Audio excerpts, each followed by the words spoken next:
但这是他必走的造化之路，所以不管这一次萧炎的对手有多么强大，创世神火必须要得到手。天神的深金色眼睛在众人的脸上扫视而过，最终停留在了萧炎那坚毅的脸庞上，并将自己所知创世神火的信息告知了现场的所有人。虽然本天神不能完全的将创世神火信息描述出来，但在我的记忆中还是残留一些关于创世神火的降临的信息。众人屏息凝神，静静地聆听着天神接下来要说的话。在神藏的中心有一个叫无星海无痕之地，而在无星海的特定一个时间，无星海中的能量就会产生异变，异变的出现，你们就会看到一座沉入无星海千万载的天古纪元时期的万古神灵大陆。在这浩瀚广阔无边的万古神灵大陆中，有一个名为天古神灵渊的地方。在我的记忆中，创世神火继天古纪元末尾的最后一次出现就在天古神灵渊。不过想要让创世神火的本源降临世间，并不是进入到天古神灵渊就可以见到，至于用什么方法去引起创世神火本源降临，就要靠你自己了。天神的目光如深金色的巨火，灼灼其华，洞悉着众人心中的一道深渊。他的话语落下，如同古老的梵音在众人心头回荡，余音绕梁，让人心底生出一种难以名状的敬畏。萧炎站在众人之中，仿佛已经感受着那股来自从天古纪元时期的天古神灵渊中传出来的气息，他的眼中闪烁着独属于他的坚定火芒。创世神火，9大神火排名第1位，传说能够点燃大宙的第一神火，一旦降临，万界将会出现异象，规则将会被重启。而创世的出现也是带着自己的使命，可创灭世间所有善恶之物，万物会随之归零，亦能熄灭所有的天地万火。如此恐怖存在的第一神火，萧炎也终于在天神的口中得知，他的出现之地将会是在神藏的中心天古神灵渊之中。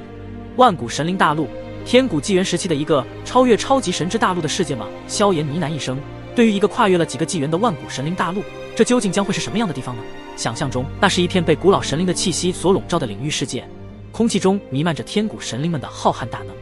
此刻这个万古神灵大陆的世界让萧炎越来越感到好奇，甚至心中充满了期待。不仅对这个天古纪元遗留下来的万古神灵大陆感到期待，更是对天古神灵渊中的创世神火感到万分的期待，甚至体内的血液都在彻底的沸腾，那种沸腾的程度比以往更加的强烈。创世神火的本源对于自己有着极大的重要性，而且这一步也是萧炎最关键的一步，一旦这一步迈出，那么自己就距离无上之路更进一步了。身为无上传承者，萧炎知道自己的使命和责任，定然不会让那位选择自己的无上焚神失望。萧炎朝着天神深深的弯腰，恭敬行礼，感谢之情溢于言表。他的声音中透露出一股不容置疑的决意与感激，多谢天神前辈的指点，我必将不负使命，哪怕这一次遇上大道之上的造化大能者，我也会全力以赴，直至最后一刻。众人望着萧炎坚毅无比的身影，心中不禁生出一丝莫名的信念，仿佛只要有这样的勇者在前，再艰难的困难也不过是通往胜利的一层层阶梯而已。天古神灵渊，那跨越几个纪元的超级神灵之地，正等待着萧炎的到来，而他也即将踏上寻找创世神火的征途。萧炎站在那里，心中涌动着难以言喻的情感，他知道接下来将会发生一切所料不及的事情，同时也注定非凡。他是无上焚神的传承者，肩负着不凡的命运。萧炎兄弟，这一次我们也算是出生入死。我们知道你不是寻常之辈，创世神火本源虽然对于任何神灵大能来说都是垂涎万分的神物，但为了能够让你登临造化，我们愿意助你夺得创世神火。此时两位神殿殿主的眼睛中充满浩然之气，或许是因为之前萧炎与那位9天造化大能者战斗时的那等永不放弃的精神，让存在他们内心深处的浩然正气同时被影响激发出来。而且刚刚从天神口中得知，天古浩劫和那一场毁灭级的神灭之战定然有着什么不为人知的联系，导致天古纪元时期的无数万物神灵涂炭。可以想象在天古纪元时期出现的那个敌人是多么恐怖的存在。虽然如今的大宙看上去风平浪静，实则在大宙的深处的已经暗流涌动。在这10年的时间里，神明三王除了帮助他们验证激活了神脉力量后，也告知了他们如今大宙的真实情况，那就是大宙尽头暗黑魔渊已经蠢蠢欲动。在这次得知萧炎乃天命之子，背负着更沉重的艰难责任，他们身为诸神万界的神殿殿主，大宙的一份子，自然也不会吝啬自己，存在自己的私心。当然对创世神火本源不垂涎那是假的，但是他们愿意帮助萧炎，因为萧炎才是更合适的人选。在神罗殿殿主和天罗殿殿主讲完之后，萧炎也是对着他们2位殿主前辈拱手示意，眼神中充满着感激。萧炎弟弟，虽然我们的实力比起你们要弱，但我们也愿意协助你解决一些麻烦。小拢和雨涵的实力的确与萧炎相比之下不在一个层次上面，但他们这样的勇气让萧炎有些感动。第一次与他们二人相见时，还是自己被粉老的帮助下从天意神君的手中逃离出来，之后无意间遇上了小拢和雨涵他们。当时他们的实力乃是天位神，而自己只是序列神而已。虽然第一次相见，但他们却宛如许久未见的朋友一般，一起携手进入了上古圣地之中。而如今时间过去了这么久，自己的实力已经远超他们二人，但这次神藏中的机缘诸多，心想着也需要帮助他们一起在这之中寻得属于他们的大道机缘。哈哈哈，好，既然俩小辈和2位神殿殿主都这样说，那我身为神元宫的副盟主也愿意。而且我的记忆和完整的力量还需要召回混元魄，所以萧炎兄弟，接下来的挑战我们一起。看着这久违的画面，没想到大家会那么团结一致，那么自己肯定也不会说不愿意。特别自己刚刚想起了那些片段的记忆时，更是要协助无上传承者突破重重难关。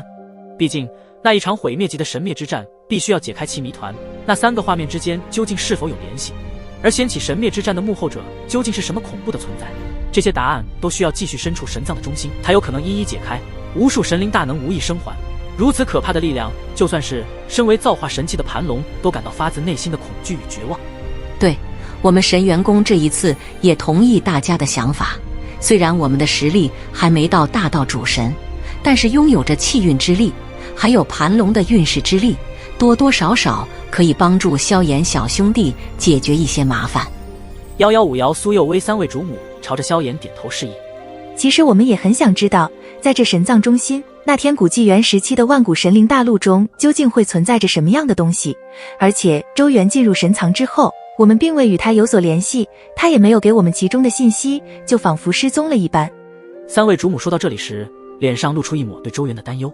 萧炎看出了3位主母对元尊前辈的担忧，毕竟在这个神藏之中存在更为强大的对手，但是元尊前辈的实力，你那绝对是毋庸置疑的，那神力修为简直深不可测。元尊前辈的实力在神界域世界都是1等1的存在，所以3位主母前辈不必担心，说不定元尊前辈就在神藏中心等着大家呢。这并不是安慰之话，而是萧炎对元尊前辈那深不可测的力量认可和敬畏。当年在神奇联盟中的天域，要不是元尊前辈出现，恐怕他独闯天域，怕是很难救出灵动和沐尘2人，而且还引出了天域的真正的主人苏醒后的万魔之神。虽然当时对方的实力还未恢复到巅峰时期，但也是拥有着准造化主神的实力。可当时元尊的实力不过是大道巅峰，但施展出气运之神形态以及那道元印时，那所爆发出来的恐怖的力量更是引动了一丝造化之法，击退了那万魔之神。这么久过去了，想必元尊前辈的实力怕是已经达到更恐怖的层次了吧。萧炎回想起元尊对战万魔之神和对战大地之手时，那所爆发出来的那股神圣的特殊力量，都会情不自禁的敬畏。然而111下一句话却是让在场的所有人感到一丝震惊，仿佛听到了某种让他们都感到不可思议的事情。我们也相信周元的实力，但你们知道为什么周元没有与我们一起吗？而是让盘龙阻扰对方的视线，让他们都以为神元宫的公主是与我们一起的。现场除了神元宫的众人之外，萧炎和2位神殿殿主自然是不知情其中的原因，他们眉头微微一挑，然后没有说话，继续等待111接下来的话。那是因为周元想要避开让他都感到忌惮的强敌。什么？能够让那位神界大传奇的元尊都感到忌惮的强敌，那是什么人？神罗殿殿主和天罗殿殿主两眼一瞪，嘴巴都微微张开。在他们的心中，元尊的实力恐怕就连神奇联盟的盟主都要畏惧他3分。可是即便这样一个深不可测的元尊，居然还有让他忌惮的强敌。萧炎静静地愣在原地，他也与2位神殿殿主一样的想法，但是他的内心非常冷静。在这个大咒之中，能够使元尊前辈都感到忌惮的强敌可不多。那么111主母前辈口中所说的强敌是谁呢？萧炎在冷静地思索了片刻之后，他的脑海中浮现一个答案，神色随之变得凝重起来。难道是看着萧炎那欲言又止的动作，111知晓对方应该也已经猜想到了元尊所忌惮的那位强敌身份。